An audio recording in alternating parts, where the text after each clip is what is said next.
vamos a hablar acerca del gobierno invisible de las casas. Sí, comencemos. Toda casa es mucho más que una estructura física o una organización familiar. Cuando hablamos de una organización, estamos hablando de un sistema ordenado de personas, donde hay recursos, donde hay funciones y donde hay procesos, donde se trabaja de manera coordinada. Cuando hablamos nosotros de organización, es que todos trabajan dentro de la casa para alcanzar un propósito común. Todos, desde el que gobierna hasta el que al más pequeño que está dentro de casa.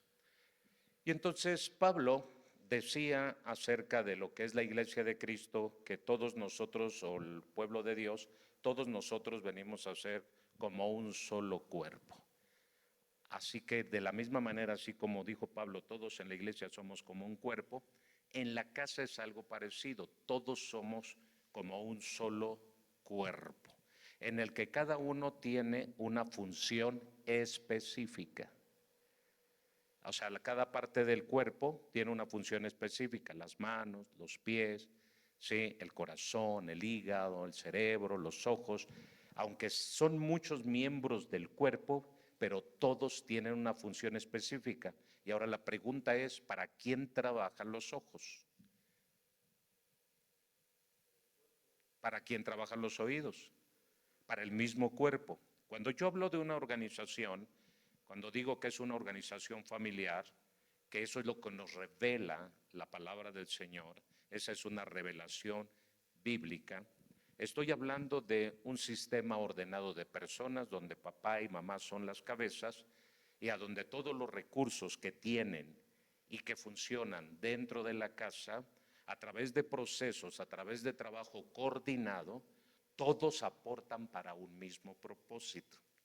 Eso es una casa. Ahora, analizando, ¿realmente con esta definición ustedes tienen una casa?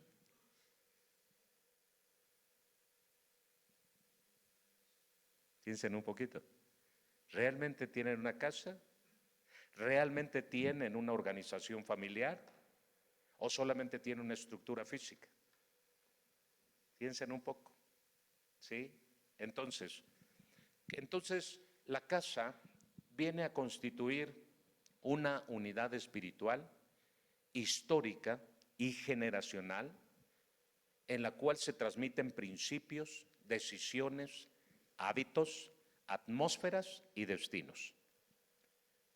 Así que cuando las escrituras hablan de una casa, por ejemplo, la Biblia habla de la casa de Abraham o de Abraham, habla de la casa de Israel o habla de la casa de David, no se refieren solamente a personas vinculadas por sangre, sino a un sistema de gobierno que proyecta su influencia a través del tiempo. Es decir, que todo lo que nosotros como padres dejemos como hábito, como cultura y como herencia a nuestros hijos, no solamente va a proyectar esa influencia cuando estemos nosotros, sino que va a proyectar hasta la segunda, hasta la tercera y hasta la cuarta generación. Ahora, ¿cuántos de ustedes conocieron a sus abuelos? ¿Y cuántos de ustedes vivieron con ellos? ¿O cuántos de ustedes caminaron con ellos? Ahora, si ustedes analizan, ¿realmente ustedes creen que tengan un parecido en el estilo de vida de los abuelos con el estilo de vida de los padres, ahora en su estilo de vida que tienen ustedes como padres? ¿Creen que se parezca un poco, así como vivió tu abuelo con su esposa, así como vivió tu padre y tu madre contigo como hijo? ¿Ahora crees que hay un patrón que se repita contigo en la vida que estás haciendo con tus hijos? Pregunto, ¿se parece o no se parece? En algunos quizá digan, no se parece, pero en la mayoría son patrones que se repiten. ¿Sí? Uno de esos patrones, vamos a decir, la parte de la pobreza. Se vivió en pobreza y primera generación del abuelo, luego el padre, y luego yo, y ya estamos en la misma situación. Nadie ha roto con ese ciclo. con hábitos. Es que, no, mis abuelos bien pachangueros, mis papás bien pachangueros, yo también bien pachanguero. Seguimos con los mismos hábitos prácticamente dentro de casa, etcétera. A eso me refiero cuando nosotros proyectamos la influencia de generaciones anteriores a nosotros. Yo no podría decir lo mismo porque yo no conocí a mis abuelos.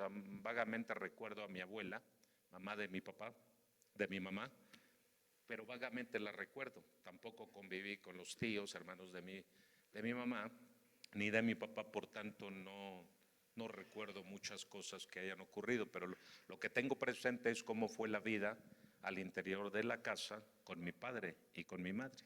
Eso sí lo tengo muy presente. Entonces, eso prácticamente, algunas cosas las traemos a la vida de nuestra familia actualmente, pero algunas cosas no las desechamos porque no eran saludables.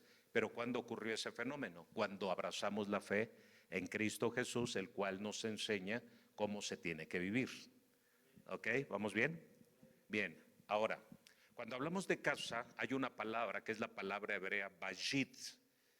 ¿Y esto qué designa? Designa una casa. Bayit, cuando tú vas a la Biblia y lees en el hebreo casa, el término es bayit, y esto designa una casa. Y cuando el término designa una casa, está designando no una estructura física solamente, sino está designando una familia, está designando un linaje, está designando una dinastía y está también designando una estructura de continuidad. Lo que tú vas a dejar, ¿sí? Cuando te vayas, va a ser continuidad en aquel estilo de vida que como hábito, cultura y herencia te dejaron. ¿Ok? Entonces, una casa dentro de la Escritura es, por tanto, un ecosistema espiritual donde se consolidan patrones de obediencia o patrones de rebelión. Dentro de esa casa se van a consolidar solamente dos cosas: gente que sabe caminar bajo autoridad y que sabe obedecer, o gente que es rebelde y que no sabe, por supuesto, obedecer. No hay más formas de vida dentro de una casa. Hay gente rebelde o hay gente obediente. Gente que camina bajo autoridad o gente que camina en desobediencia abierta y total, desafiando la autoridad de esa casa. Por eso en casa tenemos ovejas negras. Decimos, yo soy la oveja negra de la casa. ¿Por qué se dice que eres la oveja negra de la casa? Por desobediente. La realidad es esa. Porque soy ¿qué? Desobediente. Por eso se dice que es la oveja negra de la casa, por rebelde. Todas las demás son ovejitas blancas, pero alguien tiene que ser la oveja negra dentro de la casa. Además, este patrón se repite en la Biblia y dice que había un Caín y un Abel. ¿A quién representaba Caín? A la oveja prietísima, ¿verdad? ¿Y a quién representaba Abel? Nos vamos al caso de Esaú y de Jacob. ¿A quién representaba Esaú? Sí, al rebelde. ¿Y a quién representaba Jacob? Al obediente. Entonces, esos patrones son muy comunes dentro de la Escritura. ¿Sí? Y vámonos mucho más atrás y luego nos vamos a ir al futuro. Hablemos de Adán. Adán, el primer Adán, ¿a quién representa? Al rebelde. Y el segundo Adán, que es Cristo, ¿a quién representa? Al obediente. Nótenlo. Entonces, en una casa solamente vas a tener dos tipos de hijos: uno que sabe obedecer y uno que es totalmente rebelde o desobediente. Pero ¿tendría que ser así? No, todo va a depender de ti. La pregunta es, ¿acaso Dios tendrá más hijos? Sí, Dios tiene muchos hijos. Cuando hablamos del Salvador del mundo, es uno en esta tierra, pero Dios es Padre de antemano, ¿sí? Y Dios es Padre. Cuando se habla de las descendencias o de las generaciones, está hablando que Adán era hijo de Dios, David venía a ser hijo de Dios y Jesús venía a ser hijo de Adán, por decirlo así, pero también venía a ser hijo de Dios. Entonces, y Adán era hijo de Dios. Entonces quiere decir, yo le pregunté a la Biblia, porque te quedas así, dices, bueno, Adán no tuvo padre ni tuvo madre. ¿Ya lo vieron? No tuvo padre ni tuvo madre. Pero entonces, ¿Adán tenía un padre? Sí, directamente era Dios, su padre. ¿Lo notan? Y toda comunión que Adán tenía con el padre era de obediencia. ¿Dónde ustedes se dan cuenta que Adán realmente en el Edén levanta la voz en contra de todas las indicaciones, recomendaciones y mandamientos que le dio el Padre acerca de lo que tenía que hacer en el huerto del Edén? Nunca encontramos ninguna actitud rebelde en la indicación que el Padre le da. Así que esto nos enseña desde el principio que no debe ser permitido en casa ninguna clase de rebelión. Después en la ley, han leído el libro de Levítico, cuando viene la ley, o Deuteronomio, cuando nos habla de la ley o la repetición de la ley en la Biblia, ahí nos muestra cómo debe de ser una casa. Y dice, al hijo contumaz y rebelde, ¿cuál debía de ser la respuesta de los padres cuando tenían hijos contumaces y rebeldes? La muerte. No se registra ningún caso que haya ocurrido algo como tal de que un padre sacara a un hijo y lo mataran a pedradas. Pero el registro dice que la ley ordenaba que si tenían en casa un hijo contumaz o rebelde, lo tenían que matar. Entonces, jamás la idea de Dios ha sido que dentro de casa es permitido que haya un Caín y un Abel juntos. El mismo Señor dijo, ¿qué parte tiene Belial con Jesucristo? ¿O qué parte tiene la luz con las? ¿O qué parte tiene el buey con el asno? Y entonces continuamente, cuando se habla de la rebelión, el Señor nos está a nosotros recordando que esto no es un asunto que se debe permitir en casa, la rebelión, sino que el gobierno debe de ser correcto. Por ejemplo, Pablo. Cuando Pablo comienza a hablar acerca de que si alguno apetece obispado, buena obra desea. Pero ¿qué dice? Que sepa gobernar bien y que tenga sus hijos en. ¿Se dan cuenta? Está hablando de gobierno, buen gobierno, y a donde no es permitida la rebelión al interior de la casa. Nadie debe permitir rebelión al interior de la casa, nadie. Nada más que fuimos muy permisivos porque nos olvidamos de la ley de Dios. Fuiste rebeldes, dice la Biblia, fuiste rebeldes a mi ley. El problema de la rebelión no es un asunto de que tenemos que vivir en rebeldía o que está permitido un grado de rebeldía dentro de cada casa. De ninguna manera, Dios nunca ha estado de acuerdo con la rebelión. Dios nunca ha estado de acuerdo en gente rebelde, sino en gente que obedezca. Por eso Cristo fue el modelo y el ejemplo de Dios. El que ha visto al Padre, al que me ha visto a mí, ha visto al Padre.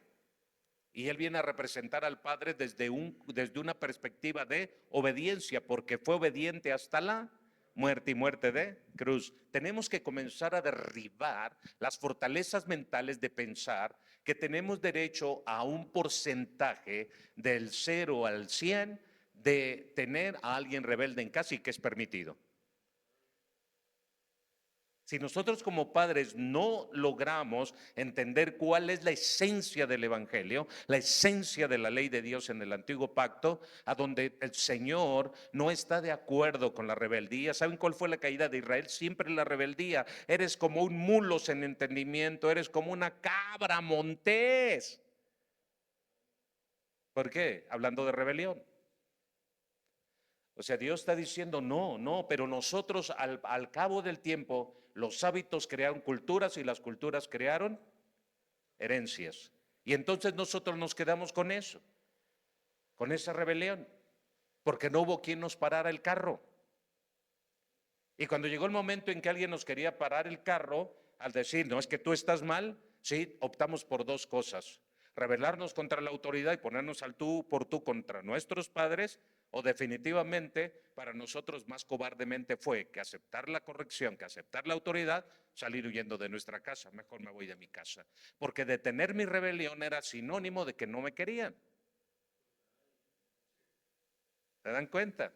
O sea, no veíamos que el amor del Padre, de nuestros padres, era detener la rebelión para bien nuestro, sino vimos al revés, en distorsión. Cuando mi padre quiso detener la rebelión, ¿qué ocurrió?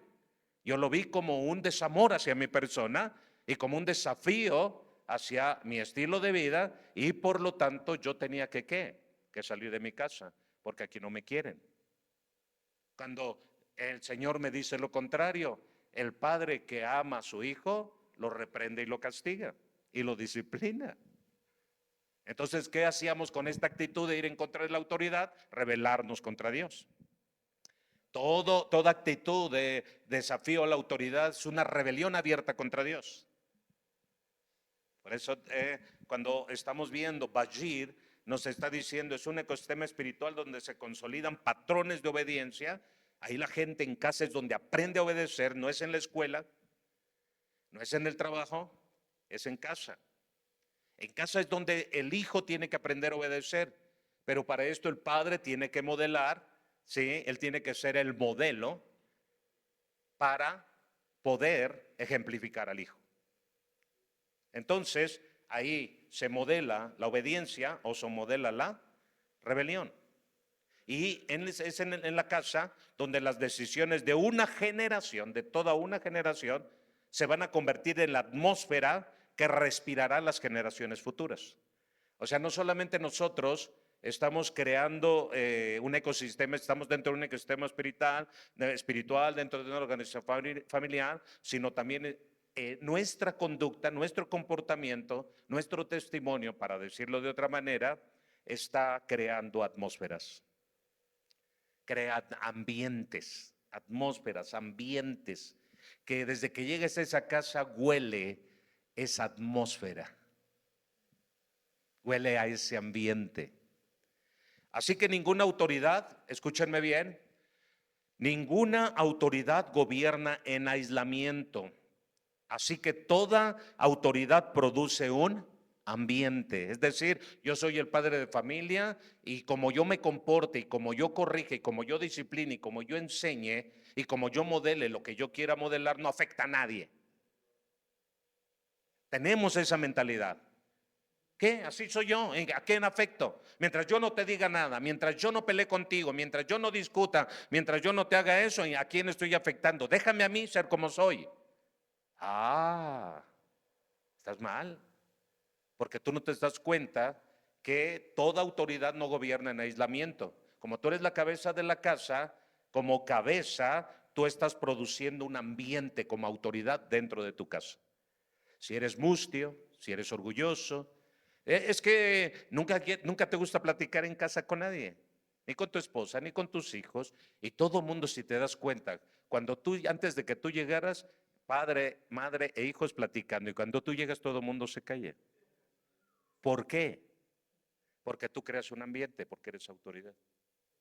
Tú creas una atmósfera porque tú eres autoridad. Hey, ya están viendo, ¿ah?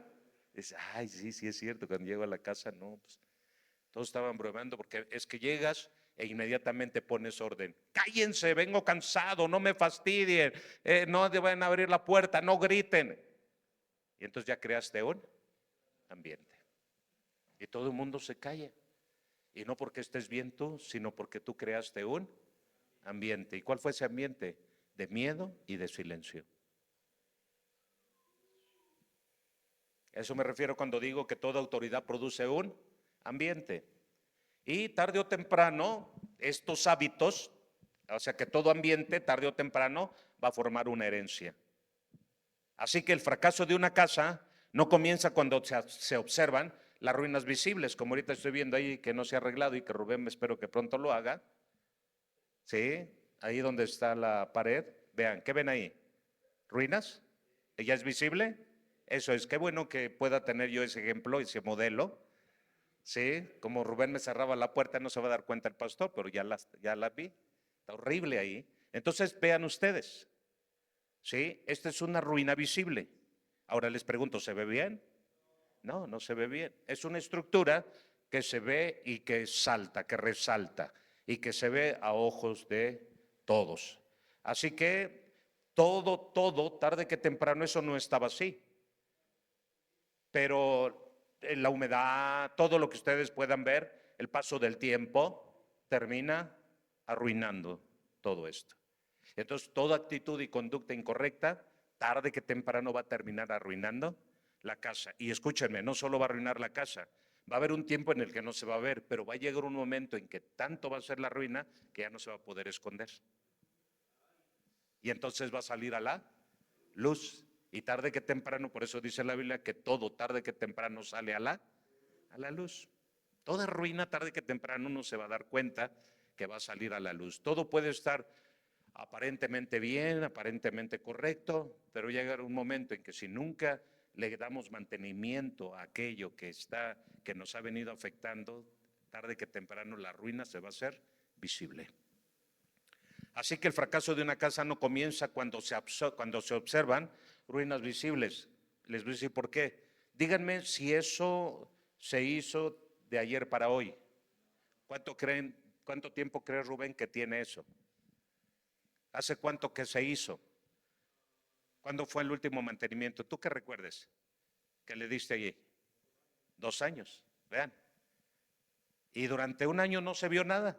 En año y medio no se vio nada. Eso comenzó hace como 2 o 3 meses a verse. Vean, para eso ya había pasado casi 2 años, no se vio nada. A eso es a lo que yo trato de decirles, que el fracaso de una casa no comienza cuando se observan las ruinas visibles, sino que la casa comenzó a deteriorarse aun cuando las ruinas no eran visibles. Y eso es el gobierno invisible de una casa.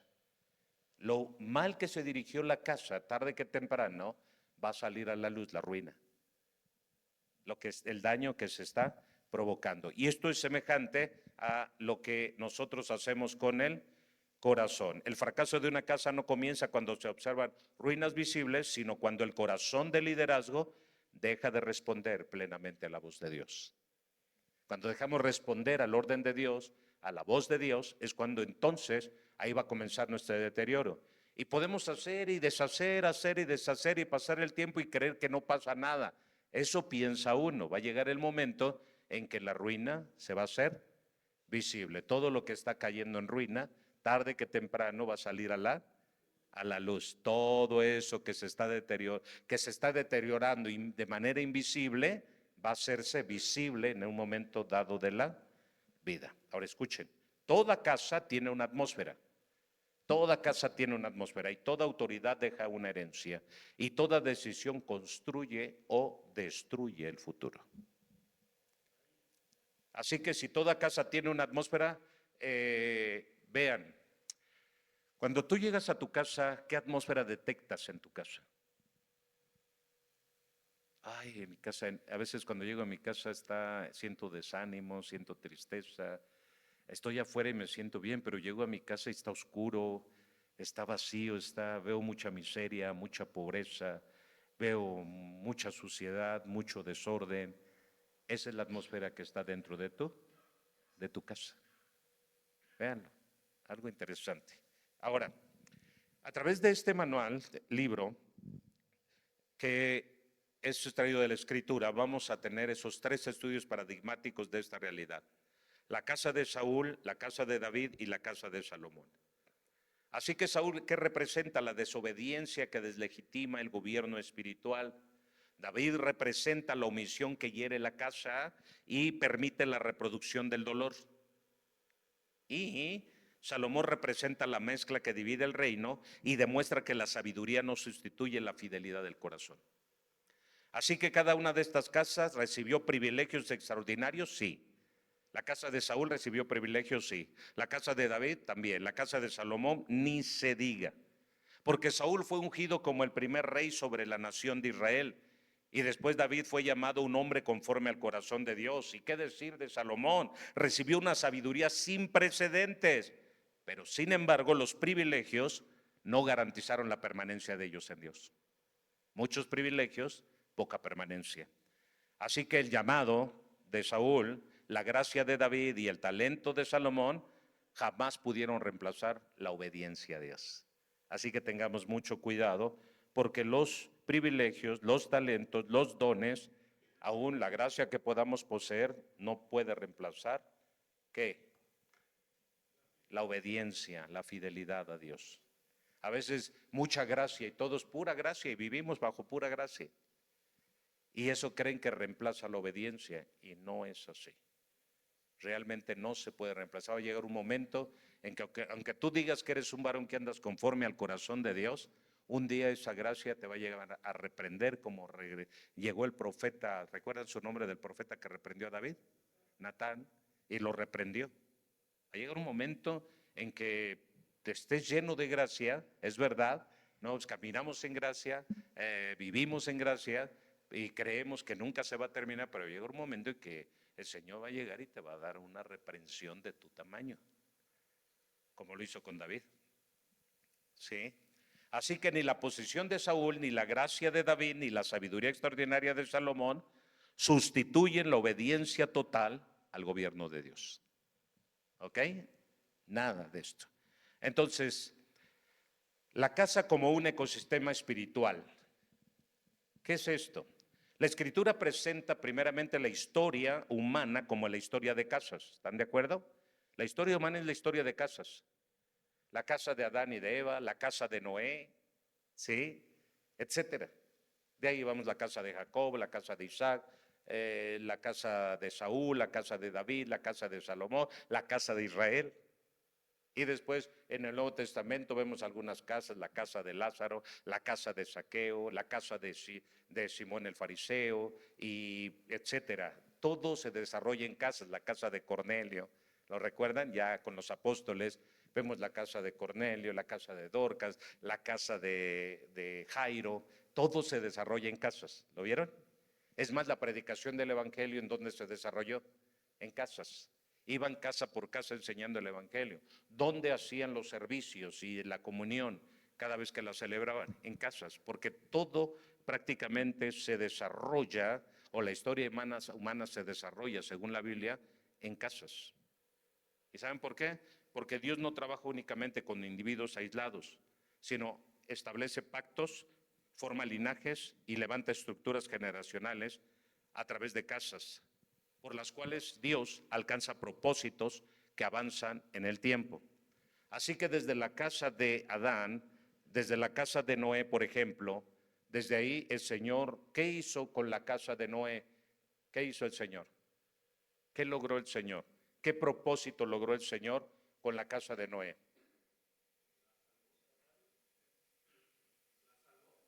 Sí, pero ¿qué logró el Señor? Porque cuando hablo de que el Señor no trabaja únicamente con individuos aislados, sino establece pactos, forma linajes y levanta estructuras generacionales, ¿sí? ¿Qué es lo que hizo el Señor con la casa de Noé? ¿Cuál fue el propósito? Sí, entonces, en pocas palabras, salvar a la humanidad. Así que Dios, cuando toma la casa de Noé, tomó un propósito. O sea, Dios no trabaja con individuos aislados. Claro, los individuos aislados son menos que los hombres de casa. Por ejemplo, para salvar a la humanidad, ¿sí? ¿Qué hizo Dios? ¿Tomó a quién? A Noé y a su familia. Para salvar, para traer la fe y bendecir a las familias de la tierra, ¿quién tomó? Abraham. Tomó a Abraham ¿para qué? Para bendecir a todas las familias de la tierra.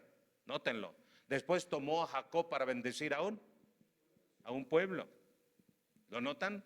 Entonces, vamos a notar que Dios cuando toma una casa está tomando un propósito, no está tomando a una persona aislada. Como muchas veces hemos predicado el Evangelio, la salvación es personal y que cada quien se salve como pueda. Y nos hemos encargado de debilitar la fuerza del Evangelio y la predicación del Evangelio diciendo que la salvación es personal. Esta es la mentira más grande que el diablo ha hecho creer a muchos pastores y a muchos evangélicos dentro de la faz de la tierra. La salvación es, el Señor viene a salvar a las familias de la tierra, como desde el principio salvó, porque vino para salvar una familia, la familia de Adán, para restaurarla.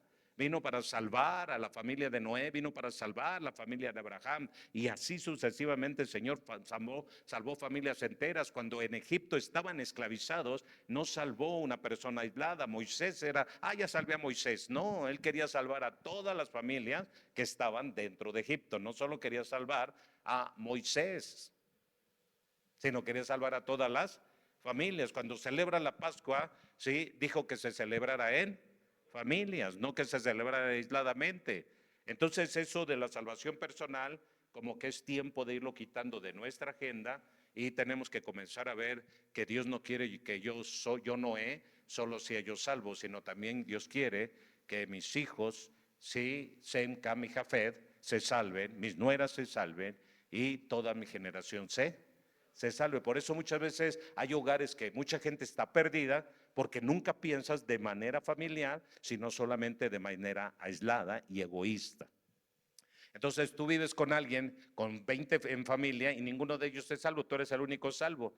¿Y por qué? Porque tú eres un cristiano de la ultra secreta, nunca te das a manifestar como cristiano y nunca le predicas a los tuyos que tú eres salvo. Por eso no te has ganado a tu familia, porque alguien te hizo creer que la salvación es personal. Ustedes se imaginan, de los que están aquí, ¿sí? ¿Cuántos tienen de familia? ¿Cuántos tienes de familia tú? No, de familia. Sí. No, tu familia. ¿Cuántos son de tu familia? Imagínate. ¿Y tu hijo que estás atrás? 20, son 60. ¿Y tu hijo, Tomás? 9. Pero ellos tienen hijos y todo el rollo. O sea, ¿cuántos son de familia? Imagínate, ya son 110. Con ustedes tres ya hubiéramos ganado 110 almas. Ahora, si sigo sumando, con estos poquitos que vemos aquí, les aseguro que llegamos a 1000.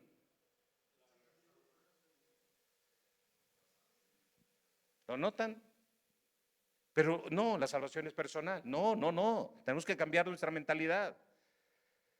Porque el ecosistema espiritual de Dios no es así. Dios quiere trabajar con familias desde la casa, porque a través de Noé, sí, el Señor preserva del juicio a una familia para salvar a la humanidad. Preserva la casa de David, por el cual vino un reino eterno y un rey que vino para salvar a la humanidad. Así que la Biblia revela que la casa es una categoría teológica fundamental. La casa es una categoría teológica fundamental. La casa no es cualquier cosa, la casa es fundamental para el reino de nuestro Dios. Por eso cuando dice, no, pues ya nació otro bebé, ya traemos otro miembro para la iglesia, eso es la teología fundamental de una casa. Hacer que el reino siga creciendo a través de sus miembros. ¿Vamos bien? Así que una casa es en esencia un ecosistema espiritual, así como un ecosistema natural posee condiciones internas que favorecen determinadas formas de vida. Una casa genera una atmósfera moral y una atmósfera espiritual que facilita la reproducción de ciertos patrones. Así que donde hay obediencia, donde hay verdad y donde hay temor de Dios, van a florecer estabilidad, identidad y bendición.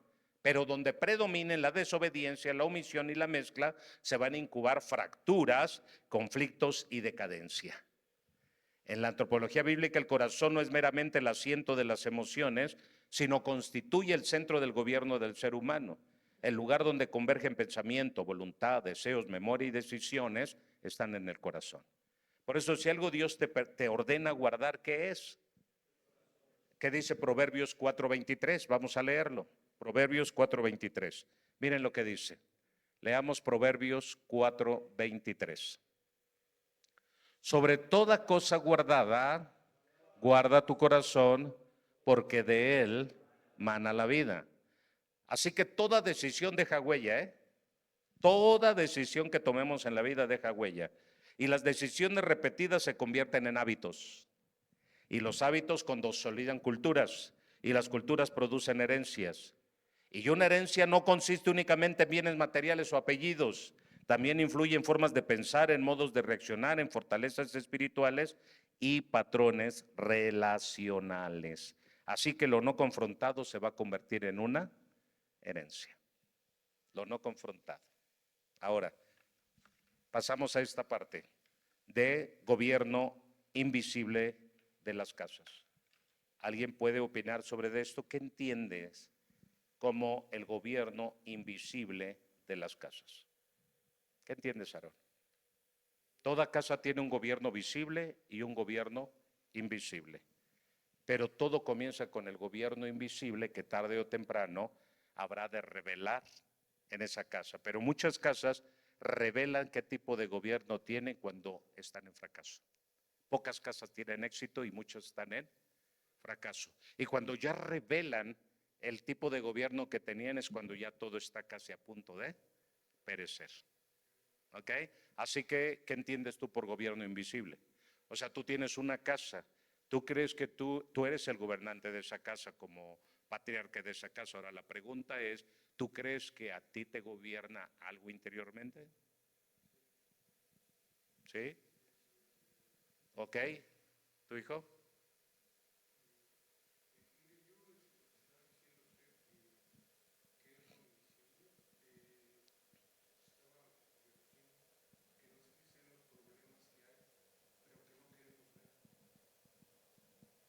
Eso termina gobernando tu casa.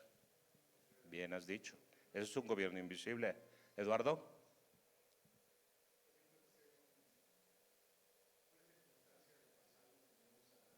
que no hemos sanado, heridas del pasado.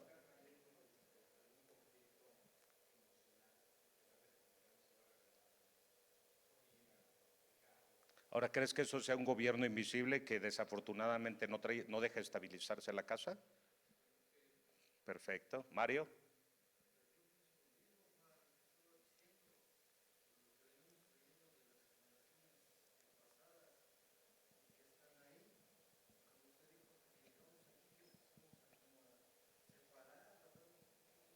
te cuenta. Rubén, bueno, ¿qué crea las atmósferas? ¿Qué crea los ambientes o las atmósferas?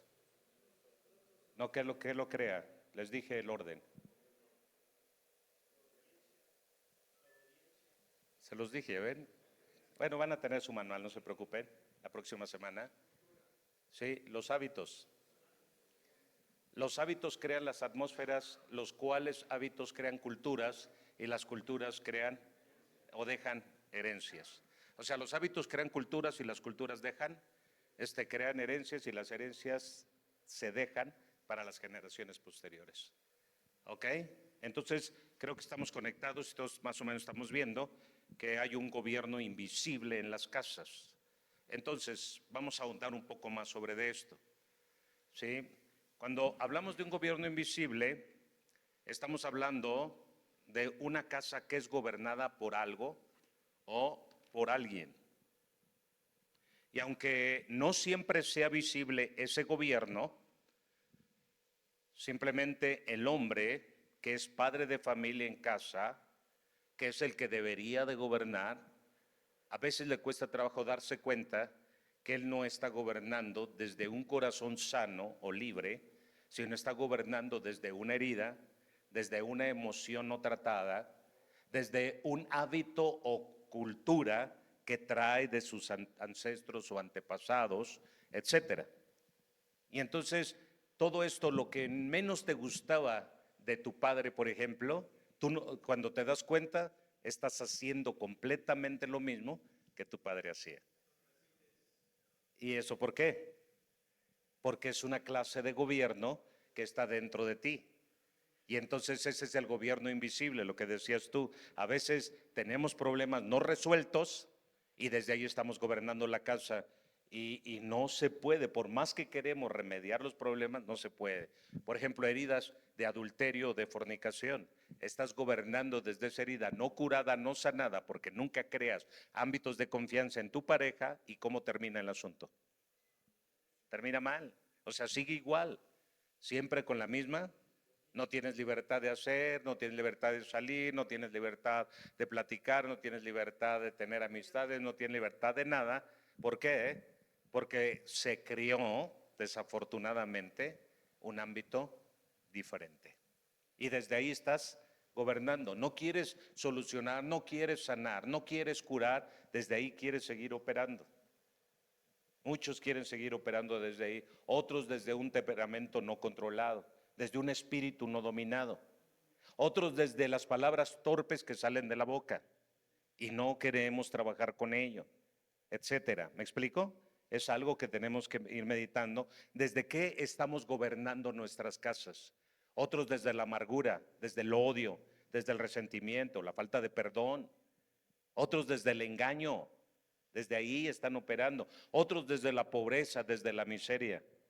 No, si hubieras visto tú, yo antes, no, nosotros crecimos no teniendo nada, y tortillas con tierra, y carne con hasta gusanada, y cosas por el estilo, y tú quieres que tu familia también crezca de la misma manera, y eso no es, o sea, en ti está gobernando algo que no es correcto, ¿sí? Algo que no es, o sea, tú estás gobernando desde algo que es incorrecto.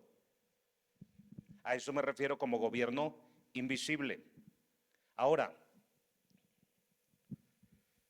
si no gobiernas, si tú no estás gobernando desde lo que es correcto, entonces otra cosa va a sentarse en el trono de tu corazón para gobernar desde ahí. La Biblia enseña que Dios asigna al padre y a la madre responsabilidades reales dentro de su hogar. El esposo tiene una responsabilidad particular de liderazgo y servicio.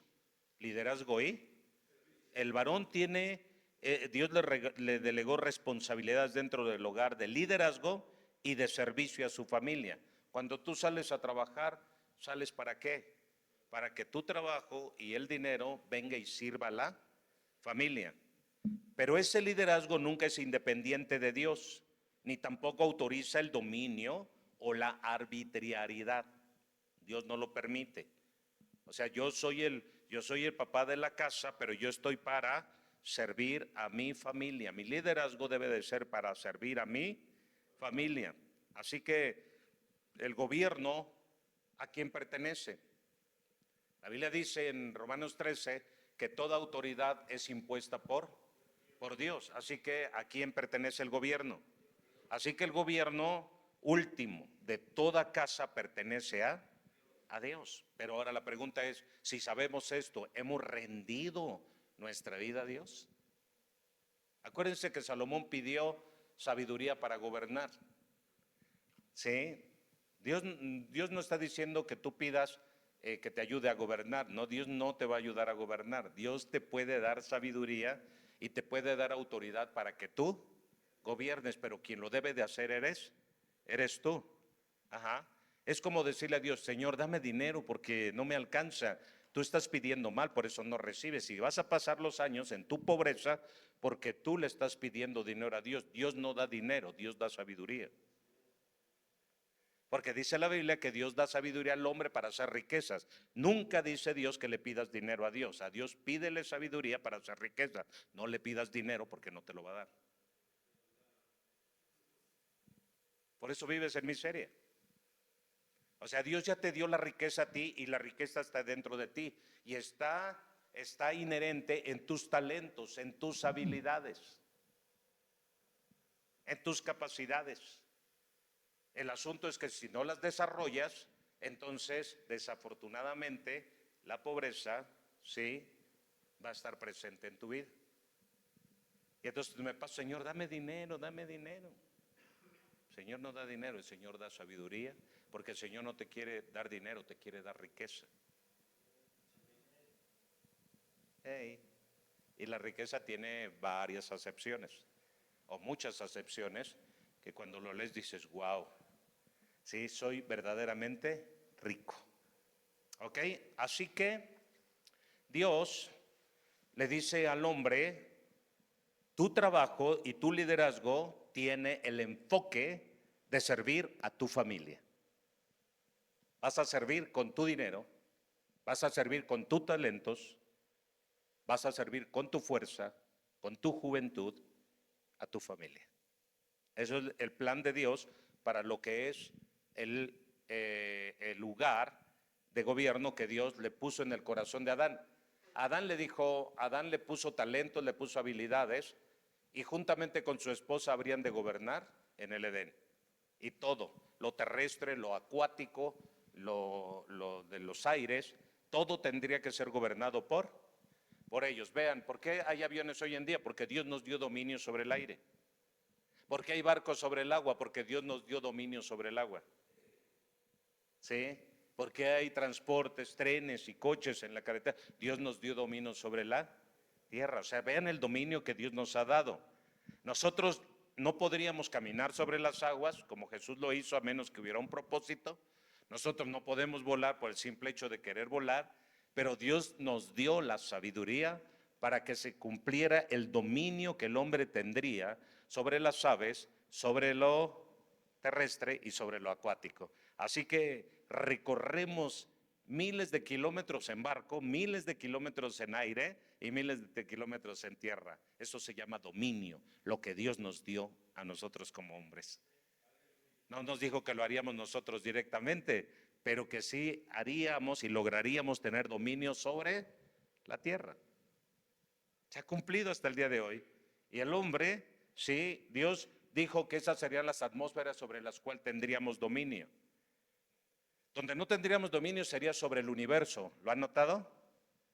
Dios dijo, tendrás dominio sobre la tierra, sobre las aguas y sobre los aires, pero no tendrás dominio sobre el universo. Por eso el hombre no puede salir, ni puede ni siquiera llegar a la luna.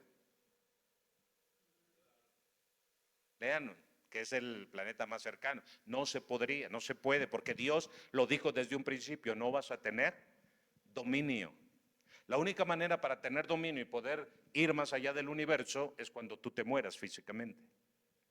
Porque tu cuerpo es lo que te limita para poder conquistar el universo.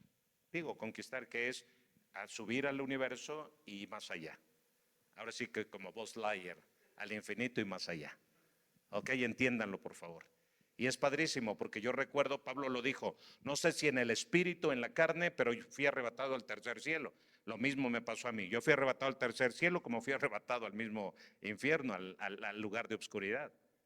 Pero no fue en mi cuerpo estaba en el hospital mientras yo andaba dándome una vuelta allá en el cielo y abajo del cielo. Nótenlo, pero no fue en mi cuerpo físico, mi cuerpo me impide poder hacer eso, ¿ok? Pero el dominio sobre la tierra, sobre las aguas, sobre los aires, está cumplido. Por eso debemos agradecer cada vez que te subas a un avión, sí, voy a dominar los aires. Se siente padrísimo ir en un avión. Cuando te subes a un barco, padrísimo, ¿sí? Y cuando te subes a un bus o en tu coche, padrísimo, o sea, en una moto, ¿sí? Es padrísimo. ¿Qué estás haciendo? Estoy dominando, subyugando la tierra, los mares y los aires. Nótenlo. Y no voy solo, porque un avión no se hizo para que fueran personas aisladas a volar, se hizo por familias. A familias enteras representadas en cada avión. Dios, o sea, jamás vas en un barco y van miles de personas, de familias representadas en un barco. ¿Por qué? Porque todo esto nos muestra que Dios lo que crea y que ibas a subyugar la tierra, nunca lo ibas a hacer solo, siempre en familia. Me quedé solo. Entonces, podemos ver que entonces a ti Dios te hace padre y te da hijos, y entonces ahí Dios aumenta tu nivel de autoridad y de servicio. ¿Sabes cuándo tú te puedes convertir en un gran servidor de Dios? Cuando sirves bien a tu familia. Puedes venir aquí a la iglesia y luchar por servir aquí en la iglesia, pero servir mal en tu casa. Sirven mal a los tuyos y aquí en la iglesia quieres servir bien. Es como decir, voy a decir lo siguiente, varones, yo puedo venir a la iglesia y cumplir con un diezmo y en mi casa hacer que falten cosas.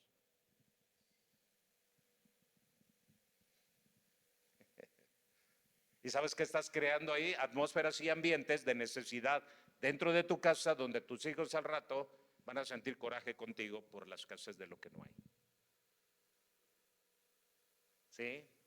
Y van a odiar a la iglesia porque van a decir, a la iglesia sí llevas tus ofrendas y tus diezmos y aquí en la casa no hay un pan para que nos compartas. Y en lugar que tú me ayudes a mí, tú me estás convirtiendo en cómplice contigo para hacer que tu casa esté mal. Hay personas que me dicen, apóstol, no puedo, o yo no pude llevar el diezmo porque no tenía para comer. Fíjense que me quedé sin trabajo y no pude llevar el diezmo porque lo que tenía del diezmo lo tomé para comer en la casa. ¿Y saben qué les digo? Qué bien, hiciste lo correcto. Pero apóstol, luego lo repongo, le dije, no, tú no debes nada. ¿Por qué? Porque ese diezmo que utilizaste lo usaste para un propósito correcto, que era comer en tu casa. Ya cuando Dios te bendiga, como dice Pablo, trae de lo que Dios te bendice. ¿Están aquí? Eso es lo que se tiene que hacer. Entonces no, es como los fariseos, quedaban bien con Dios, pero no con la familia, cuando decían escorbán, don mío a Dios. Esa parte cuando decían escorbán, don mío a Dios, estaban diciendo, no, yo no toco lo que es de Dios, aunque su familia estuviera en una situación de necesidad. ¿Me entienden? Y esto no es así. Claro, esto tampoco va a ser como una puerta abierta para que tú digas, entonces voy a gastar todo para la casa, además no es pecado, no, porque entonces tú estás actuando mal delante de Dios. Eso es solo cuando te quedas sin recursos para la familia. Usa todo el dinero que tengas para tener y servir a tu familia y tenerla bien. Cuando ya vengan vacas gordas, entonces sé fiel con Dios y no le falles. ¿Sí me explico? Ese es el orden de Dios. ¿Hay alguna pregunta hasta aquí? Así que cuando hablamos nosotros de gobierno invisible, cuando estamos hablando de esto, estamos hablando de que toda una casa es gobernada por algo, por alguien, sí. Así que toda casa tiene un gobierno humano, sí. Así que el diseño bíblico, Dios establece un orden para la familia, sí. ¿El padre está llamado a ejercer un liderazgo responsable y de servicio en casa? Sí. ¿La madre participa activamente en la edificación y dirección del hogar? Debería. Los hijos aprenden o están aprendiendo a vivir bajo autoridad. Antes que aprender a ser buenos estudiantes, deberían de aprender a vivir bajo autoridad. Porque a veces creas buenos estudiantes, pero hijos rebeldes, que al rato te van a dar una patada porque son mejores que tú en intelectualismo. Son más intelectuales. ¿Cuántos hijos, cuando ya son profesionales, menosprecian a los padres y se avergüenzan de ellos? Y cuando se van a graduar ni los llevan. ¿Por qué? Porque son indios guarachudos de sombrero, de ala ancha, de los cuales se avergüenzan que los vayan a ver sus amigos. ¿Sí o no pasan esos fenómenos? ¿Por qué? Porque yo enseñé a mi hijo que tenía que traerme un 10 en matemáticas, pero nunca le enseñé que primero, antes del 10, era obedecer. Era caminar bajo autoridad. Así que cuando ese orden funciona, que les acabo de mencionar, toda casa tiene un gobierno humano, el diseño bíblico, Dios establece un orden en la familia, el padre está llamado a ejercer el liderazgo responsable, la madre participa activamente en la edificación y dirección del hogar, los hijos aprenden a vivir bajo autoridad. Cuando ese orden funciona, la casa tiene dirección. Entonces, toda casa debe de estar gobernada por principios. Y esto es importante y lo quiero destacar. Quiero decirles que una casa nunca queda vacía de gobierno. ¿Por qué? Porque si no gobierna la verdad, va a gobernar la mentira. Una casa nunca queda vacía de gobierno. Es decir, no les digo la verdad, pero aquí tampoco no se hablan mentiras. Y eso a veces tú piensas que no es dañino, pero que te quede claro, una casa, sí, nunca queda vacía de gobierno. Si tú no enseñas la verdad en tu casa, va a gobernar la mentira. Si no gobierna el amor en tu casa, va a gobernar el egoísmo. Si no gobierna el perdón en tu casa, va a gobernar la amargura. Si no gobierna la sabiduría en tu casa, va a gobernar la necedad. Es decir, siempre hay un principio rector que termina moldeando la vida familiar. Siempre va a haber un principio rector. Y eso es lo que es el gobierno invisible que no nos damos cuenta. Entonces, hay una dimensión espiritual en cada casa. La Biblia reconoce esta realidad espiritual y sin embargo es importante que nosotros nos podamos dar cuenta que toda dificultad familiar que hay y que nunca se termina, esto significa que hay una clase de espíritu específico que está gobernando la casa. Las guerras interminables, las luchas interminables, los problemas interminables, lo que parece que nunca se agota. Entonces, ¿qué quiere decir? Ahí hay un espíritu. Un espíritu es una influencia que a través de un hábito se hizo cultura y al hacerse cultura se hace herencia. Entonces hay muchos problemas en casa gracias a los malos hábitos que nosotros permitimos dentro de la casa. La Escritura reconoce esta realidad espiritual y el Nuevo Testamento enseña que hay una lucha espiritual y hay una obra de pecado que está al interior de nuestra casa. Nosotros estamos llenos de deseos humanos y también de ambiciones personales. No importa lo que tengamos que hacer, con tal de lograr nuestras ambiciones personales, a veces arrastramos a nuestra familia dentro de esas ambiciones personales, dentro de esos deseos carnales, y no tenemos cuidado por eso. Así que si una casa no se somete al gobierno de Dios, otras influencias como el pecado, la idolatría, la mentira, el temor, la injusticia, desafortunadamente van a dominar la dinámica de esa casa. La Biblia nos habla de influencias espirituales y malignas que vienen para gobernar también nuestra casa. ¿Cuántos padres han tenido que lidiar, que vivir la experiencia de tener que liberar a sus hijos o traerlos para una liberación? ¿Por qué? Porque están gobernados espiritualmente por demonios, llenos de ira, llenos de maledicencia, llenos de odio, de rencor, de resentimiento, llenos de rebelión, llenos de desobediencia.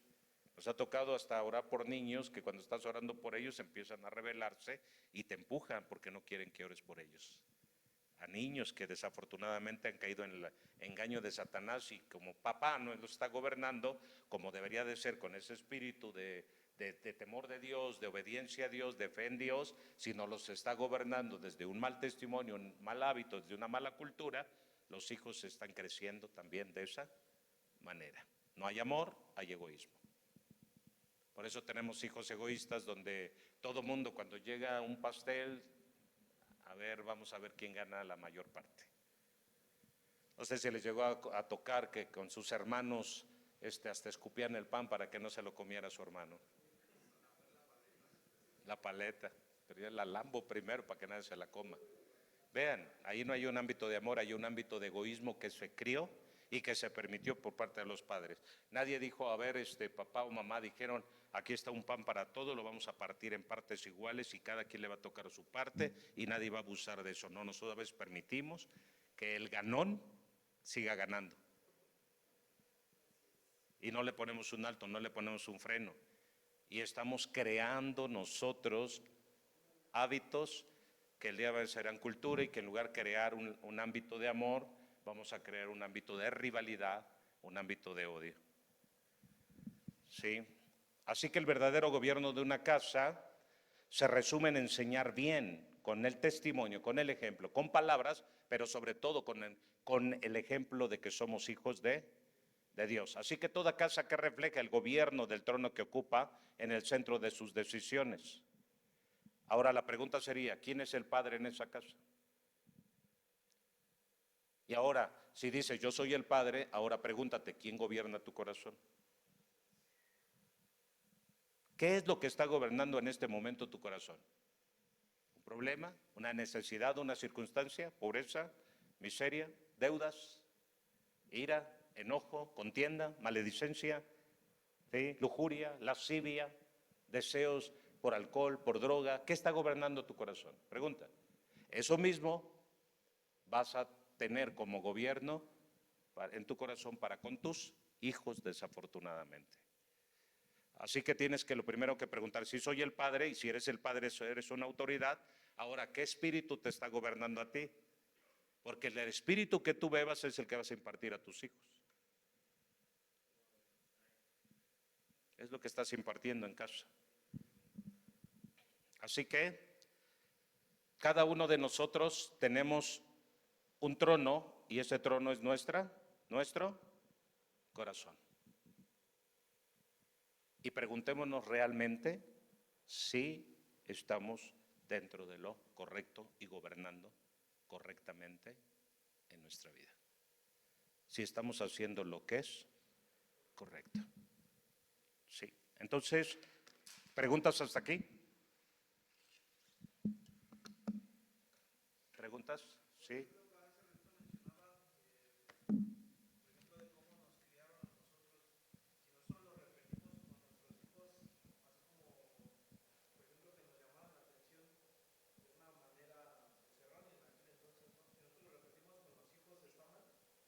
Sí.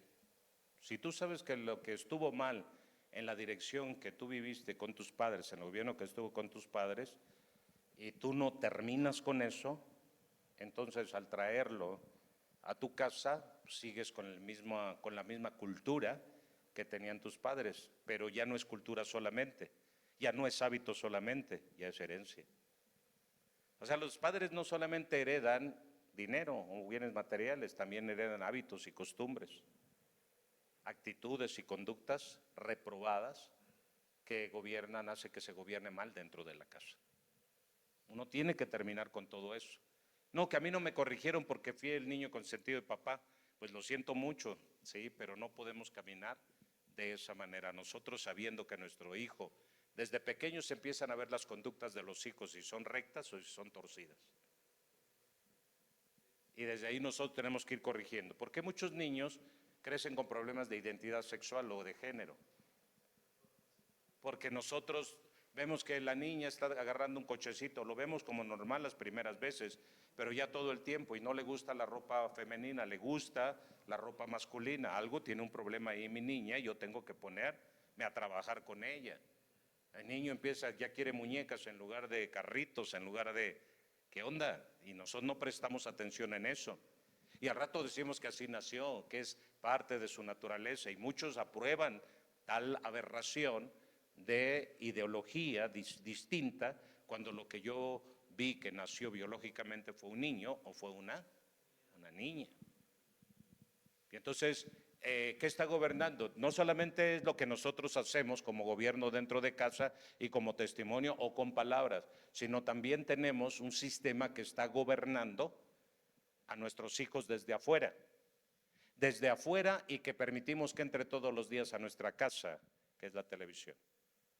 Esas son ventanas o son puertas que entran a nuestra casa y donde estamos permitiendo que nuestros hijos sean educados y enseñados desde ahí. Somos muy permisivos en esa parte y no cuidamos esa parte nosotros. Desafortunadamente, nunca vigilamos lo que nuestros hijos ven. Hasta que de repente ya no lo encuentras. ¿Se han dado cuenta cuántas niñas han desaparecido porque tenían un amiguito en las redes sociales que las invitó a salir y nunca las regresó? ¿Y por qué? ¿Dónde estaba papá? ¿Dónde estabas tú? ¿A dónde estabas tú como papá?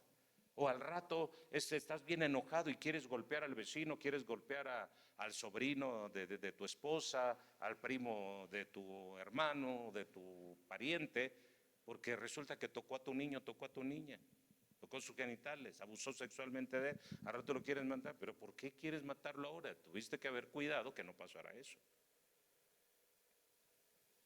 ¿Por qué? Porque estamos dando un mal servicio en nuestra casa.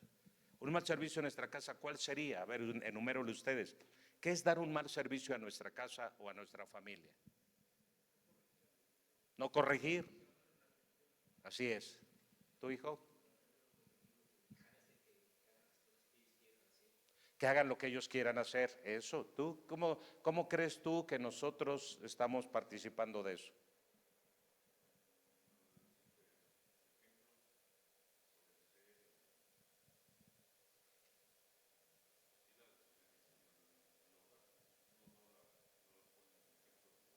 ¿No pones ejemplo?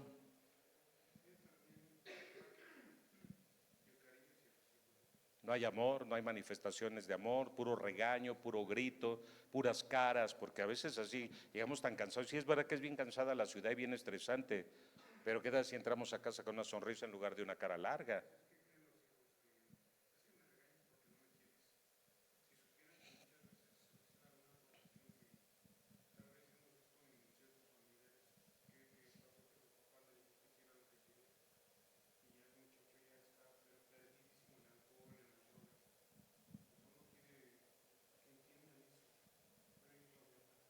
A veces nosotros por no vigilar, porque nosotros no tenemos problemas de alcohol ni de drogas, pero nos damos cuenta que nuestros hijos ya vienen con drogas, ya les ganó la adicción a la droga. ¿Por qué?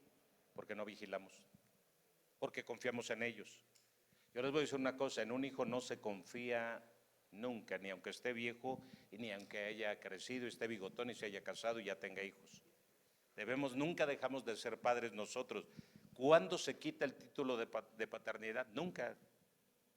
Siempre vas a ser padre.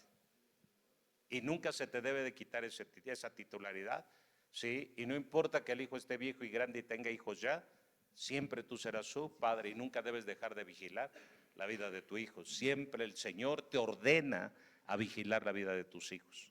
Cuando tú los dejas de vigilar, ya valió chetos todo.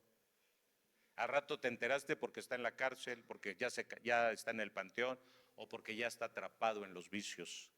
¿Y por qué? Porque lo dejaste de vigilar. Porque se te hizo fácil. ¿Qué pasa por lo regular? ¿Quién se queda con los hijos cuando hay un divorcio? La mamá.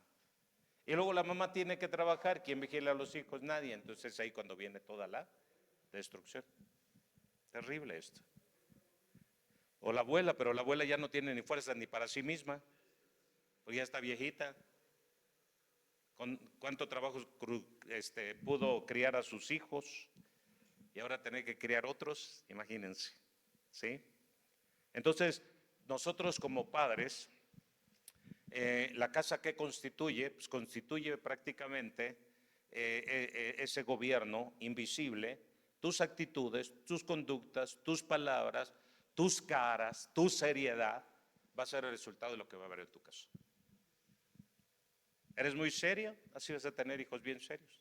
¿Eres tímido? Vas a tener hijos muy tímidos. ¿Eres inseguro? Vas a tener hijos inseguros. ¿Eres cobarde? Vas a tener hijos cobardes. ¿Eres bien ojo alegre? Vas a tener hijos lujuriosos igual que tú. ¿Sí? ¿Eres mentiroso? Tus hijos también van a ser mentirosos.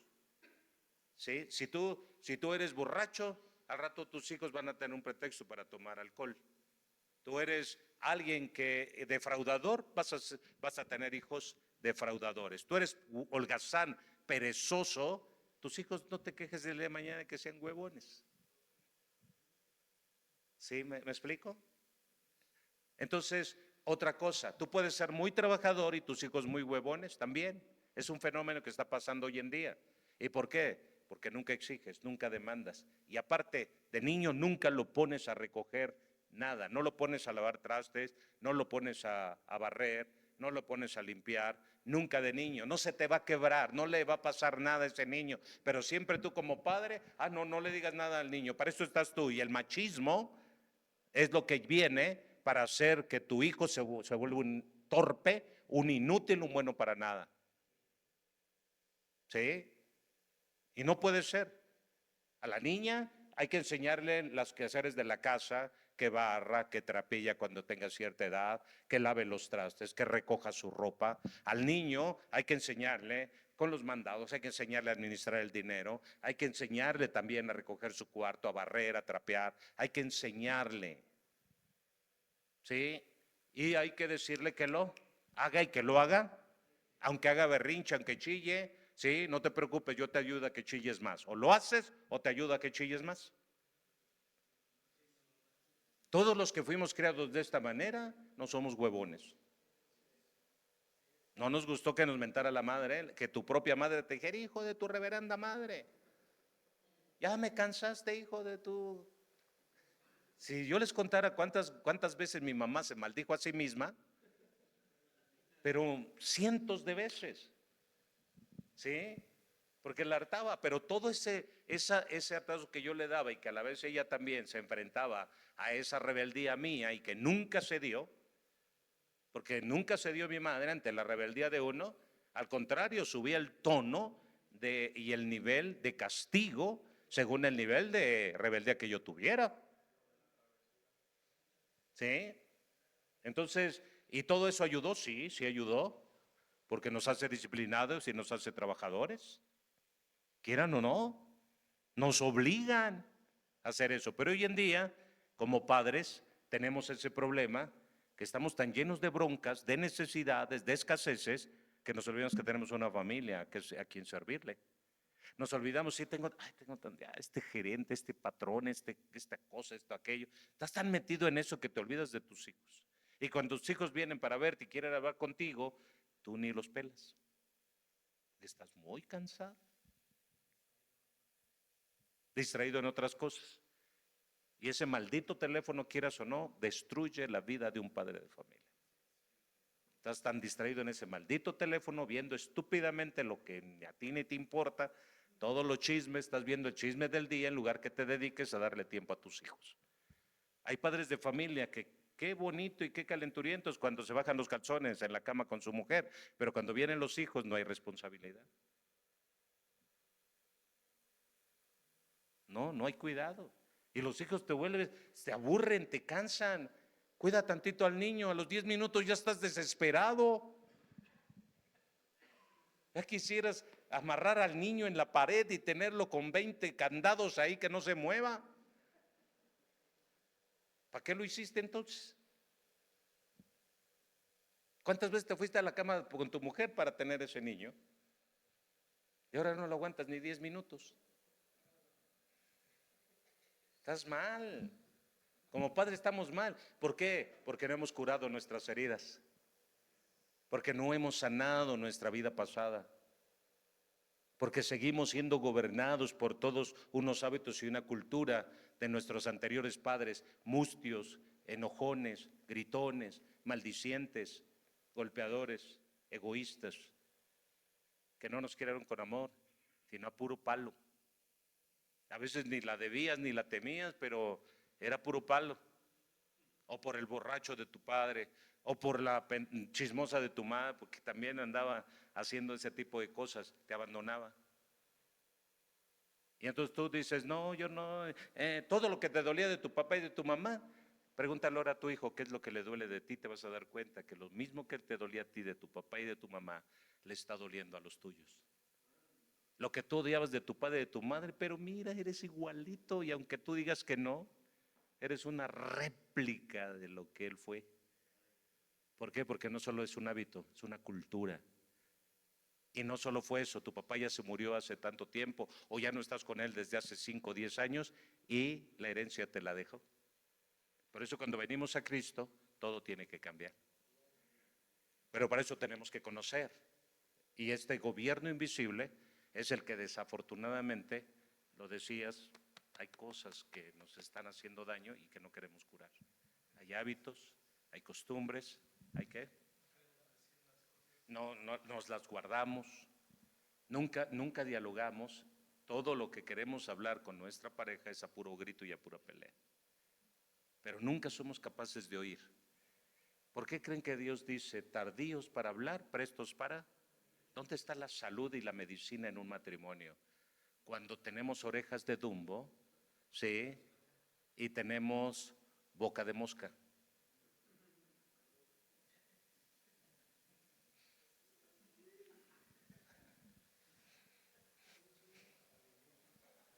Sí, pero tenemos un problema, tenemos boca de ballena y tenemos orejas de pescado.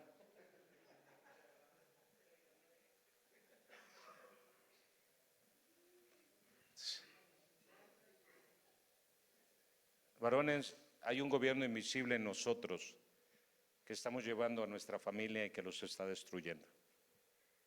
Y que tenemos que renunciar a eso y mandarlo a volar para convertirnos en unos servidores de nuestra familia. Recuerdan, si tú vas a servir en esta casa, bien por ti, no sabes cuánto valoro tu servicio.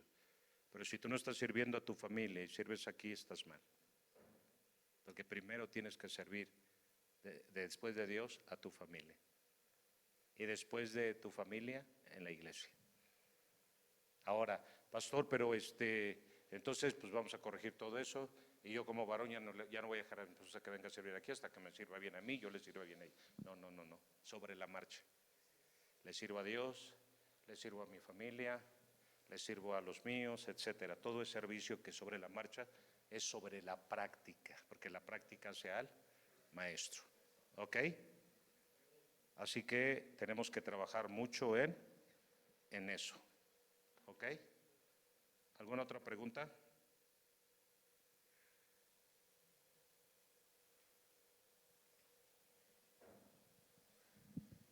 Escúchame bien, el gobierno invisible, estamos hablando de que antes que algo se manifieste hacia afuera, ya existe gobernando u operando dentro de nosotros. Eso es el gobierno invisible. Así que toda casa tiene un trono. Y una casa no solamente es un edificio ni una familia viviendo bajo un mismo techo, sino que toda casa que tiene un trono es un reino en miniatura. Toda casa es un reino en miniatura. Y si toda casa es un reino en miniatura, todo reino tiene un trono. Así que siempre hay un trono y ese trono es invisible. Y si ese trono invisible, y desde ese trono invisible, por ejemplo, ¿qué hace un rey desde el trono? ¿Qué es lo primero, una de las cosas más importantes que hace un rey cuando se sienta en el trono? Si un rey entra a sus aposentos, ¿sí? ¿Qué hace un rey al entrar a sus aposentos? Descansa. ¿Estamos de acuerdo? Si un rey entra a su comedor real, ¿a qué entra? A comer. Si un rey entra a su baño, ¿sí? Entra para dos cosas, o hacer del baño o bañarse, asearse. Ahora, si un rey se sienta en su trono, ¿para qué se sienta? Para gobernar. ¿Para qué se sienta? Para tomar decisiones. Para eso se sienta en su trono, para tomar decisiones, sean verdaderas o sean falsas, pero es para tomar decisiones. Y si nosotros, cada casa es un reinito, entonces hay un trono en esa casa, hay un rey en esa casa, y desde ese trono se toman las decisiones. Ahora, fíjate, hay algo bien interesante. Jesús dijo, porque donde esté vuestro tesoro, ahí estará también vuestro corazón. Y no está hablando de riquezas aquí solamente. Cuando dice donde esté vuestro tesoro, en pocas palabras, a lo que tú le des más valor es lo que va a terminar gobernando tu vida, tu casa, a los demás. A eso Jesús se está refiriendo. Así que donde está el corazón, también podemos decir, entonces, a donde está el corazón, a donde está vuestro tesoro, estará vuestro corazón. En otras palabras, puedo decir que donde está el corazón, ahí está el gobierno. ¿Sí? Nosotros gobernamos desde aquello a lo cual nosotros le damos más valor. Grábense eso. En el manual digital que les voy a dar hay una lección que habla de este tema, de a donde está vuestro tesoro, ahí estará vuestro corazón, para que la profundicen. Porque a lo que tú le das más valor es desde donde tú gobiernas. Y vamos a ser honestos, varones, la verdad, a veces le damos más valor nosotros a nuestro trabajo y a lo que nos deja dinero que a nuestros propios hijos. Y le damos más valor y le damos el tiempo que sea necesario. Si a mi chamba me dicen que yo tengo que estar a las 3 de la mañana, estoy a las 3 de la mañana. Pero no puedo estar una hora con mis hijos, conviviendo con ellos. Puedo estar 15 horas en mi trabajo, pero no puedo estar media hora con mi hijo sentado a la mesa. ¿Por qué? Porque quiero que analicen a dónde está vuestro tesoro. ¿Cuántas veces, a ver, si yo les preguntara, ¿de veras sus hijos son su más grande tesoro? ¿De veras, varones? ¿De veras? ¿De veras? Fíjense, porque somos bien hipócritas los varones. Ay, mi tesoro, mi tesorito, diría doña Florinda, ¿no? Somos como doña Florinda, mi tesorito. ¿Sí? Pero ese mi tesorito es el que me va a dejar la herencia, hecho espíritu. Y nosotros somos bien hipócritas. Porque decimos a veces, no, mis hijos son mi tesoro. ¿Seguro? ¿De veras? ¿Y entonces por qué te pasas tantas horas en el trabajo y no aguantas ni 10 minutos a tus hijos? Pues no, que son tu tesoro. A donde esté vuestro tesoro, ahí estará también vuestro corazón. Ahora, no puedes entre semana porque tienes que chambear duro de lunes a sábado. Perfecto. El domingo, hijos, nos vamos a la iglesia y de aquí nos vamos a comer juntos. Y nos vamos a convivir todo el día entre nosotros como familia. Eso demuestra que sí. Pero te vienes a la iglesia, te pasas un buen rato aquí, te regresas a tu casa, botas a tus hijos y a tu esposa y tú te vas a hacer otras cosas. Ah, no, hombre, mira cuánto tesoro y atesoras a tu familia. No, es que si no voy, es que no alcanza. ¿No alcanza qué? ¿Cómo sobrevivían nuestros padres antes que éramos bien pobres? Yo la verdad vengo de una familia muy pobre, o sea, Pues mi papá era arriero y después cuando dejó el rancho tuvo que aprender a trabajar en otro tipo de labores porque él nunca laboró en otra cosa que no fuera el campo, que no fuera el cortar árboles de su rancho, el cargarlo en mulas y llevarlo a vender a los pueblos. Y de repente llega a la ciudad y no sabe hacer nada. Aquí no hay árboles para cortar, aquí no hay mulas para cargar, aquí no hay techos que techar con ese tipo de palos. Entonces haz de cuenta que, y mi padre con una edad quizá casi de 40 años tiene que volver a empezar en su vida. Bien pudo haber dicho, pues ya no la hice, a ver qué de barrendero, o me la dan de algo que yo pueda hacer. No, ¿saben qué? Se fletó. ¿Y cómo se fletó? Aprendiendo la albañilería. Le gustó, aprendió la albañilería y se volvió un maestro de obra negra porque él no quiso forrar y terminar casas, solo dijo obra negra. Y se especializó en obra negra. Y era excelente como trabajaba.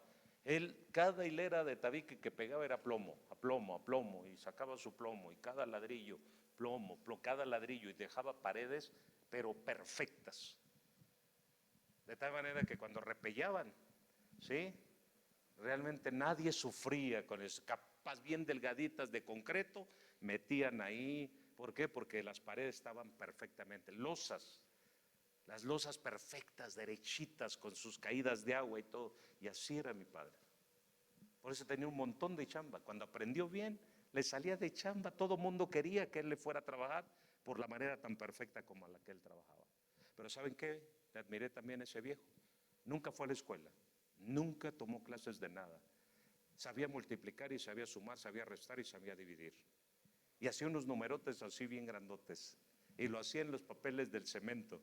Agarraba el pedazote de hoja y unos numerotes y chuecos y todo, y así sacaba sus números. Sacaba ángulos de 45 grados sin haber ido ni siquiera a la secundaria, donde te enseñan a sacar ángulos de 45 grados. Exactos, escuadras perfectas, en las esquinas, en las losas, en todo lo hacía perfecto. Sacaba medidas exactas.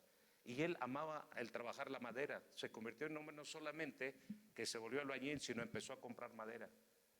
Y compraba madera, él la labraba, él la talaba, él la cortaba, él hacía cosas aparte, que llegó a ser un hombre que tenía más de 1000 metros cuadrados de cimbra para los colados. Pura tabla de 10, de 15, de 20, de 25, de 30 centímetros. Un hombre que tenía polines hasta para aventar para arriba. Cuando mi padre murió, tenía en todo su apogeo este negocio. Así que mi papá no solamente trabajaba en la albañilería, sino que empezaba a rentar cimbra para los colados. Y sacaba de dinero que en esos tiempos como no tienen idea. Un viejo que nunca fue a la escuela. Y que salió adelante. Y que salió adelante de la pobreza. Y que llegó con una mano y una mano atrás y una adelante a una colonia, a cuidar una casa y unos caballos que le dijeron que cuidara. ¿Sí? Hacerse de sus propias casas. Y saben, te estoy hablando de 40 años, en 27 años logró aprender y hacer todo esto, porque murió a los 67. ¿Se dan cuenta? Y entonces, todo esto a dónde nos lleva a cada uno de nosotros. ¿Y saben qué hace mi padre? Sí, su tesoro, nosotros como hijos. Tenía 8 bocas que mantener porque 2 ya eran grandes y ya no estaban ahí con nosotros. Pero los otros 8 más mi mamá éramos 9 que tenía que mantener. Y éramos dragones como nosotros solos, así como muchos hijos de ustedes que comen como si los odiaran, ¿verdad? Así, de ese tamaño, de ese nivel. Pero ¿saben qué hacía cada fin de semana? Mi papá los domingos se iba al mercado, su alegría era ir al mercado, se llevaba su carretilla y la traía llena, repleta de fruta, de carne, de todo para toda la semana. Era su deleite. Y cuando llegaba y nosotros no comíamos la fruta o no comíamos y sobraba algo y se echaba a perder, papá nos daba una pela de nuestro tamaño porque nos decía que cómo era posible que todo eso lo hacía por nosotros y que nosotros no lo comiéramos y que dejáramos que se pudriera. Servicio. Los viejos de antes solo trabajaban y vivían para servir a su familia. Hoy en día, ¿qué hacemos nosotros? ¿Saben qué tienen que hacer? Sanen su corazón. Muchos de ustedes están en una miseria tremenda porque no han perdonado a sus papás, porque no les enseñaron a trabajar. Es que papá no me enseñó a trabajar. ¿Estás enojado con él? Es que mi papá me abandonó. Es que papá ni nos suplía. ¿Y? Es que mi papá nunca platicó conmigo. ¿Y? Es que papá nunca nos sacó a pasear a ningún lado. A mí tampoco. ¿Sabe? Yo recuerdo a Julio. Julio Morfín era el hijo de un millonario de ahí, de donde vivíamos. Ese varón, de verdad, si viviera, si hubiera vivido hace 20 años, yo le hubiera invitado a viajar a donde quisiera. Porque ese varón siempre a mí y a mis hermanas nos llevaba con sus hijos. Y ese varón cada 15, cada 20 días salía al mar, salía a balnearios y llevaba a sus hijos porque tenían lana. Y a nosotros nos tomó un cariño tan hermoso que también tenía una casa hermosa, bellísima también él, que su papá se la había dado. Y nos pasaba a merendar. Ahí íbamos a ver el Chavo del Ocho porque nosotros no teníamos televisión. Y con él íbamos a ver el Chavo del Ocho. Y luego, ¿saben qué hacían? Merendamos. Y nos trataban como un hijo. ¿Por qué? Porque tenía un hijo que se llamaba Alfonso y casi de mi edad. Yo jugaba con él. Y entonces la señora Luisa, cuando metía a bañar a su hijo para descansar, también me metía a mí a bañar en regadera. Nosotros nos bañamos a puro jicarazo. ¿Sí? Calentamos el agua en botes y con leña. Y a puro jicarazo nos bañábamos. Y con ellos, cuando llegaba, la señora Luisa me decía, era niño, y me metía a bañar con su hijo. Y me bañaba, ya yo bien calientito, bien rico. Y me trataba como si fuera hijo también. Y a mi casa llegaba bien bañado a mi casa y al otro día a la escuela limpiecito. Una cosa muy bonita. Una cosa que siempre Dios sostuvo esa parte. Y mi padre trabajaba para sacarnos adelante, pero cada fin de semana mi papá era convivir con nosotros ahí en la casa. Que nosotros de repente nos salíamos y todo, y era porque nosotros, pero papá era llegar a casa con todo el mandado, preparar la comida, el almuerzo para todos y sentarnos a comer. Eso era lo que hacía. Nunca nos sacó a pasear a ningún lado, pero siempre me di cuenta que nos servía como hijos a su capacidad que él tenía.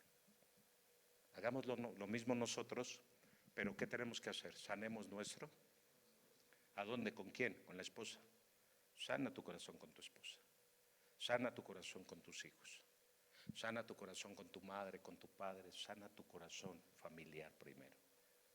Para que puedas ser libre y puedas gobernar con un trono correcto. Y no desde el odio, el rencor, la amargura, el resentimiento, el enojo, el coraje. No desde el abandono, estoy enojado porque me dejó mi hijo, me dejó mi hija. Sí, sabemos, por algo el Señor habló de que si alguien te dejare, Jehová con todo te recogerá, porque tú no tienes pretexto para estar amargado porque alguien te dejó. Alguien te dejó, sale, yo te recojo. Así que desde ahí no puedes pelear tampoco. O sea, Dios tuvo cuidado de cada esquina de nosotros para que no tuviéramos el pretexto. Es que me dejaron solo. Así, yo no te he dejado. Y yo te he enseñado que yo estoy contigo, así que usted vaya y haga lo mismo. Donde quiera, no va a haber pretexto. Si tú eres un fracasado es porque tú quieres. Si eres un mediocre es porque tú quieres. Si eres un perdedor es porque tú quieres. Si tú eres alguien que vives en miseria es porque tú quieres. Pero con un poco de esfuerzo puedes salir adelante y ser exitoso en la vida.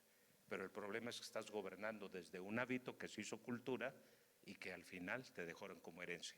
Herencia de miseria, de pobreza, de dolor, de enojo, de frustración, de derrota, de fracaso, sin éxito.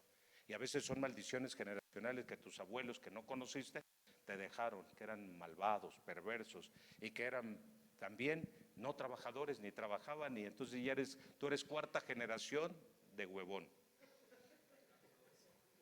¿Verdad? ¿A poco no pasito más, verdad? Cuarta generación de huevones. Como hay cuarta generación de puro trabajo y trabajo y trabajo, que uno dice, ups, ¿sí? Y no dejan de trabajar, por eso nunca están con la familia. Y por eso al rato no te espantes que tu niña de 15 años ya no llegó a casa porque se la llevó el pelagatos, que así te la cuidaba mientras tú estabas trabajando. Padre, te damos gracias. Que esta introducción nos ayude a ser mejores padres y que nos ayude a crecer y a desarrollar una vida de fe. Dios rompe los esquemas y los patrones que nuestros ancestros nos hayan dejado, Señor, como herencia, y que con hábitos y como cultura estamos nosotros promoviendo y viviendo cada día. Me arrepiento en saco y cilicio, como diría la Escritura, Señor, y me levanto para ser diferente, Padre. Primero sana mi corazón, porque cada casa es un reinito y cada reinito tiene un trono, y yo soy la cabeza del hogar. No es mi esposa, no son mis hijos, soy yo. Tampoco ya no es mi padre ni mi madre, porque dice la Biblia, dejará el hombre a su padre y a su madre. No es la abuela la que tiene que llegar a ayudarme a reinar en mi casa. Tengo que ser yo. Levanta hombres que sean verdaderos reyes, verdaderos sacerdotes, verdaderos gobernantes dentro de su casa. Permite que venga un rompimiento al esquema y al patrón que los está liderando, que los está gobernando y que les está perjudicando en su vida, y que los mantiene con herencias de pobreza, de miseria, de dolor, de sufrimiento, Señor, y a donde no pueden encontrar la identidad de gobierno que debería de tener cada uno, Señor. Te pido perdón por esas generaciones que nos dejaron herencias erróneas, heréticas, Señor, idolátricas, de pobreza y de miseria. Queremos salir de esos hoyos, Señor, y queremos vivir una experiencia diferente en el Espíritu. Permite que, Señor, que esta escuela de discipulado, Padre, del fracaso de las tres casas, nos lleven a tener un encuentro contigo y un encuentro con nosotros mismos y un encuentro con nuestra familia. Porque esto es lo que va a ocurrir, Señor, si somos puntuales y fieles a estar estudiando tu palabra durante estos tiempos que vamos a estar aquí reunidos, Señor. Permite que cada uno de los varones y de los que se van a sumar a esta escuela, Señor, de la desgracia, del fracaso de las tres casas, puedan crecer, Señor, cada día más y convertirse en verdaderos siervos de su hogar y en verdaderos siervos de Dios y de Jesucristo. Padre, aquí dejamos nuestra vida en tus manos. Dejamos nuestros deseos, nuestras aspiraciones, y ahora como padres solo tenemos una meta que perseguir: ser buenos padres, para ser buenos hijos también de Dios, y para ser una familia que cuando tú vengas vayamos contigo todos como familia y nadie se quede, ni la esposa ni los hijos. Que así como aunque hubiera injustos dentro de la casa, todos alcancen el llamado para ir contigo, Padre, en la salvación.